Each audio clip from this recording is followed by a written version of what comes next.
Well, good day and welcome and thank you for joining me. Tonight we are going to review Kung Fu Panda 4. And I was very excited for this film because in the series of Kung Fu Panda, I really enjoyed the first one, not so much the second, and I really enjoyed the third. And when they were coming up with this fourth one, to me in my mind, I was thinking this is a good replacement for the second film because if I never watched number 2 again, I was fine with that. And that way I can go from 1 to 3 to 4 and make that my trilogy. So, did it live up to the hype? Not really. In fact, it kind of falls along the same flavor as the second film. Now, there's a lot of good things to say about it, but there is a lot of things that I'm going to express some frustration. Okay, so here's the gist of it. Jack Black returns to voice the character Po, which is the one thing that we absolutely all love. He's very adorable and he's funny, and there is something exciting about him, right? So with that said, he is now growing into be a master. And when this new villain shows up onto the scene and starts threatening to take over the village, just threatening to take over the world, we'll say. So her goal is to gain a certain resource that will give her this power that she's going to be able to take over the whole world. And so it is Poe's job to go and face her head on and stop her. Instead of her going to his village, he's decided to go straight to her. And on the way, he meets a new friend in a fox that is played by Awkwafina. And who is everywhere. Awkwafina is just a bit of a plague in a lot of these kids' movies. She's fine in this film, and she's exactly what you would expect her to be. So as this character, as the fox, she joins Po in this journey to defeat the enemy. That's basically it in a nutshell. So the things that I liked. Well, I enjoy Po, and I enjoy some of the characters that we know.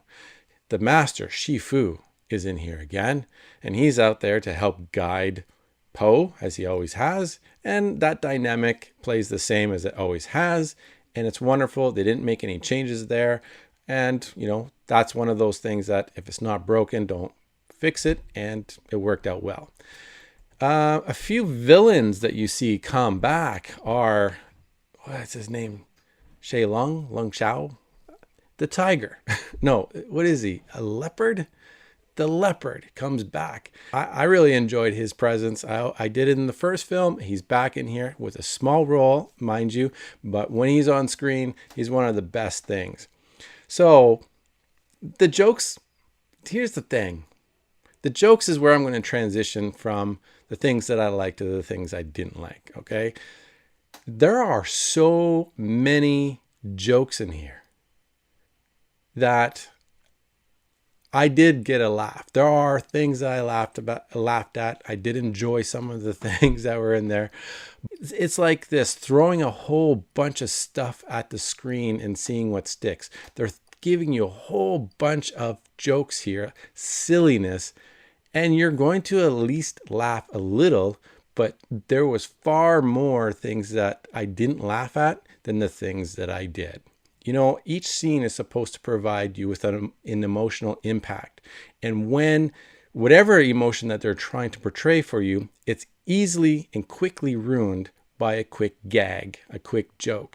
So you never settle in with any emotional impact of what's going on. And it's very distracting. And then the next thing we have is just each scene is very fast paced. It's like boom, boom, boom, boom, boom. Here's a scene. Here's a scene. Here's what I'm trying to say. Boom, on to the next one. Joke, joke, joke, joke, joke. And so again, you're never able to let it set in what the whole scene was even about either. And then, of course, it's a kung fu movie, and there's a bunch of action, and there is a lot of action in here. There is some cool, fun little fight scenes, but honestly, again, it's one of those things where you can't see the action very well.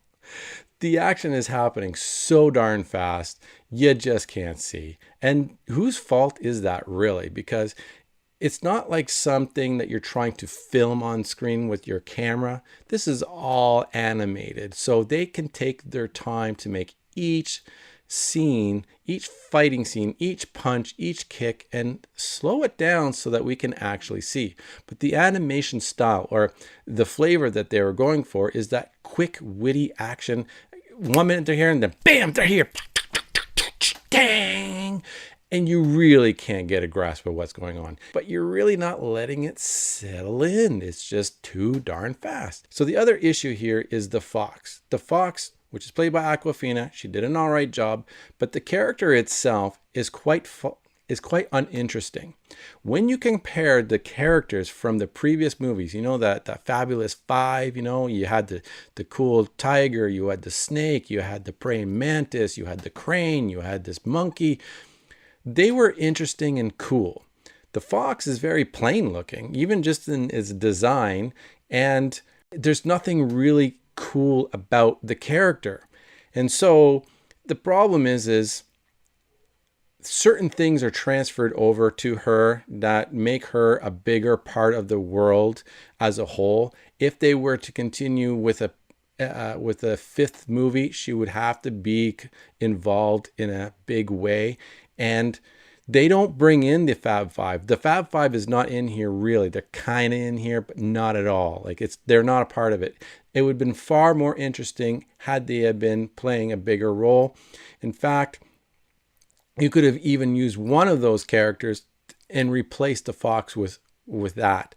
And they chose to introduce this new character. It just didn't seem like a good choice. And so they're stuck with that now.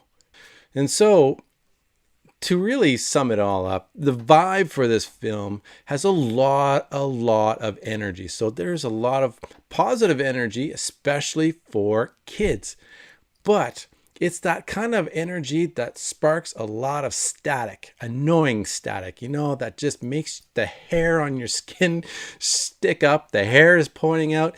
And although it feels a little cool at first, it's just not. There is something that I can say here is that your kids will enjoy it.